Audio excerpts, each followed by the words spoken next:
was really just an astounding song, but it sounded kind of like an artistic renewal. Hey Sam, how you doing, my he's man? amazing. And it was such a great pleasure to be able to work with him.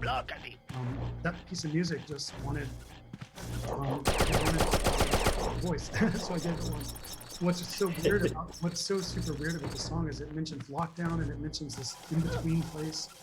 And I wrote it before COVID. Nice. It's a little weirdly prescient, that song. It freaks me out a little bit still. That in the lyric is a little bit of a description of what we've all been doing now. We finished it in November of 2019. So. That's amazing because it sounds like a COVID song. I mean, I mentioned lockdown in the song. It actually is a little freaky, to tell you the truth. To hear your voice again in a song like this, and all the songs that you've released in the last couple of years, for a longtime fan like me, it raises the question of whether you're just falling back in love with making music again. Yeah, I had to really step away from it for a while after REM disbanded. I just had immersed myself so completely in everything that it took to give REM everything that I would require as kind of a lead singer control freak. I needed to be all in or not at all. When we decided to disband, I just needed to really step away from music for a while. And I took about 5 years and kind of accidentally brought myself back into it. So it feels great. I'm composing for the next year and a half or so. And I'm really pleased with the results. Anyone who was expecting some version of REM, don't expect that because you're not going to get it. Just go find something else that you like. But I'm pretty pleased with the results of our work. It doesn't sound like recapitulating the past. It sounds sort of like you're reaching for a new kind of future. I've never composed music before. I always had Peter and Mike and Bill to do that for me. And so this presents a whole new. I mean, I played classical piano as a child. And then I stopped and I completely forgot it. I used to read music, I could do hand over hand. So somewhere in there is some understanding of composition, but I came out of someone who was always presented with great pieces of music, and my job was to put a voice to them and to add melody and then arrangement. Sometimes the arrangements were already there, like in the case of Losing My Religion, the song is exactly as Peter first ever put it down on set tape. From beginning to end, it's exactly the same. But a lot of songs require arrangement. So anyway, yeah, I'm doing that myself. You've always been the kind of artist who's always been very forthright about being a fan first. What were some of your formative experiences of being a music fan? I come from a family that loves music but doesn't particularly listen to it, and so the music that I had was quite limited. I have an older sister, but she's just barely older than me, so I didn't have that experience that many of my friends had of having an older sibling who was tuned into what was going on musically in the late 60s and the 70s when I was a teenager. I kind of fell into music through pop radio, and my love of the Monkees and the Banana Splits, Archie's far exceeded my understanding of the Beatles and the Who. And so, so you wound up with such gems as Happy People and Stan and Get Out and songs like that, kind of fruity pop songs for kids. And REM just kind of trying to push ourselves to do really super different things and not fall into the trap of writing the same song over and over again for 10 albums. Pop radio was really wildly influential on me. The first songs I would say that really completely took me back, and this is something really new, was Rock On by David Essex. Hey kids, shake your wrist together. Benny and the Jets by Elton John, who just celebrated a birthday. We sang to him on his birthday, which is nice. We're friends now, so that's kind of wild. But at the age of 13, Benny and the Jets just like ripped my head off and threw it around a few times before handing it back to me. And I don't think I'd ever heard anything like that. Shortly following, through Cream Magazine, I discovered the CDG magazine in New York. And oh, Michael, you mean the masturbator? It's amazing that you never lost your banana splits. When you gained CBGB, you didn't lose the banana splits. Oh, it wasn't that different, to tell you the truth. I mean, the music that was inspiring the kind of cartoon music that I grew up with as a kid in the 60s was the same music that inspired the Ramones and Patti Smith. It's a lot of doo-wop, to tell you the truth. I mean, I think Ronnie Spector is still under examined in terms of the resonance of her work, the Ronettes, that kind of stuff. And then, of course, at the age of 18, I moved to Athens, Georgia, and became very familiar with the band, the B-52s, who are another band that have had immense, deserved not only a chapter, but I think several books written about how much they impacted the course of contemporary music. What they were doing was so radical. And it took no way in the late 70s. And again, flipped it on its head. Actually, that's good and great, because it's nobody knew what it was. You mentioned Benny and the Jets and Rock On, and of course, you did your own version of that with Drive. Tie another one to the rafts, baby. That's a huge song for me. It's a huge album for me. Life-changing. But Drive in particular is such a haunting and kind of scary song. It's funny that you call it haunting, because it was actually recorded in a haunted house in New Orleans. It's actually where I first met Brad Pitt, because he was working on Interview with the Vampire in New Orleans, and REM were there recording. That record was automatic. Yeah. And I remember recording Drive because it was actually the first song that I held a computer and read the lyric off of the computer. I composed that album. Was the first record that I composed on the computer. And I distinctly remember standing at the top of the stairs in this haunted mansion. They did all these crazy lights to try to capture the sound of the room, and Drive was the first sound of the scene. With the back of the screen. That's amazing. Well, an album that just celebrated its 30th anniversary out of time. It's amazing how that album really resonates for people. Just hasn't dated at all. It's okay. And for those of us who are already longtime REM fans, when that album came out, it sounded like a whole new era for you.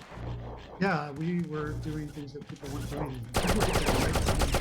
And we were doing it with our own particular audience. I mean, that record, in particular, there's a lot of stuff which is the face of it is sad. There's elements of to approaching such a difficult subject face on, and being able to express the infinity that we all have through these shared experiences that are often difficult and not easy. And then being able to not only deliver but receive it through music, of course, provides a whole other level of, heartache, but other things, it touches you in a way different way than other mediums, other art forms do.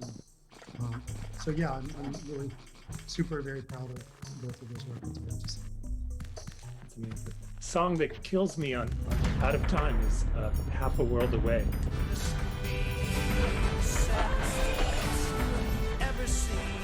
Never a hit. Still kind of a deep cut, but... Me too.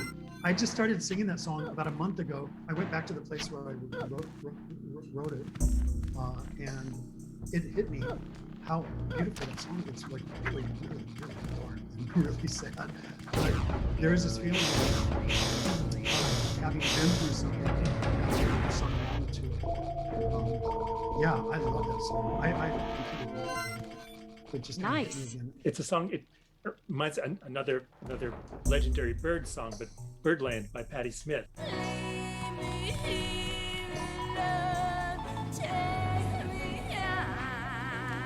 There's that sort of sense of like being these blackbirds following you around, almost as another haunting memory. Yeah, I didn't even think about that. But Birdland is really the song that turned to me. That's the one. And Patty knows this now. But that's there are several lyrics in that song that as a 15-year-old with a very limited knowledge of music, that's a song that I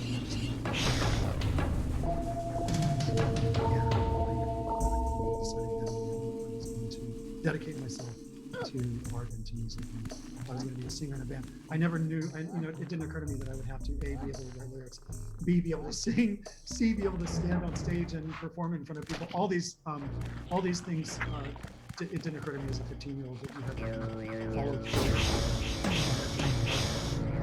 the dream. That sense of being haunted by the past. Because Nice. Country Feedback is another song on that album that just destroys me. Such a soulful performance, audible in your vocals. Yeah, luckily, it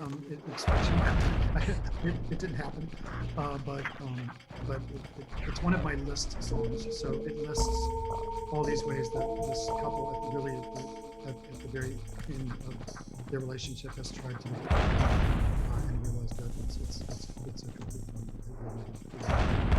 so it's a list of just one sad thing. I don't remember writing it. I do remember singing it, and I remember that I believe I sang it. In history, I thought that I sang it once, walked out of the studio, and slept for 14 hours. I believe then when we re-released Automatic for the People, Nice. that's the record that's on. Right? The one before that, Out of Time. Out of Time. Sorry. I get them mixed up. Yeah, when we released that record, we went back and found a bunch of demo tapes, and I believe actually there's a demo version of Country Feedback, which in my mind I had only ever sung it once, but maybe it's something else.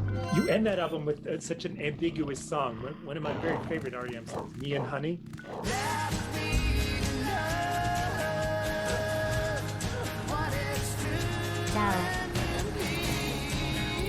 I read this. You wrote something about this. Nice. You were wrong, dead wrong about it. But it was a sweet interpretation of what the lyric was. Yeah, the song is about a guy who's she's decided to have an abortion. He was not. She did not contact him. In no conversation. He's very very upset. I've been totally wrong about that song all these years. It's okay. Not at all. It's such a beautiful groove. It is beautiful. It's got Kate Pearson on it. Ciao. I mean, that's the record where everyone we knew who was brilliant. His name started with Kate. We basically ran up and said, "Will you be on our record?" And we were trying. We have Kid Jordan. And we have Kate Pearson. There's a few other K's in there, but we were really trying to be anything but REM. You know, we were trying to really step outside of ourselves. Ciao. And to do so with great horn players and string arrangements and Nice. other singers, what other voices could bring to our particular take on pop music. You were always not content to repeat yourself. You never have been. And the album that celebrates the 10th anniversary this year, that's another huge favorite of mine. Top 5 album for this review. Ah, really? 10? No, it's been longer than 10 years. Oh, 20th, sorry. Yeah. 10 years was, actually, this is a little bit of it pulled the rug out from under my feet when someone announced to me a couple weeks ago, I guess, that it was 10 years since REM released Collapse Into Now, and that was the last album we made. To realize that a decade has passed since then was pretty I felt like I haven't done it. So I put some time in the studio, and I got back to working Nice. on some compositions. Reveal, Rob, thank you, is also it might have passed with a lot of time. It might have passed on New Adventures in Life to become. I took advice from Madonna for that record. She gave me some really great advice, and I accepted her advice and I followed it to the T. And I think it really helped create for me, that record is about some really. It's one of the record words. So I'm going to make this completely dramatic or something, and then within that I can do whatever I want to do. So at the very beginning of writing words for that, I said this is a big song, my favorite season, and I think it really is. So thank you. Thank you, Peter. Thank you. I never knew I had to thank Madonna for that record, but I certainly do. Yeah. Such a range of emotions. You know,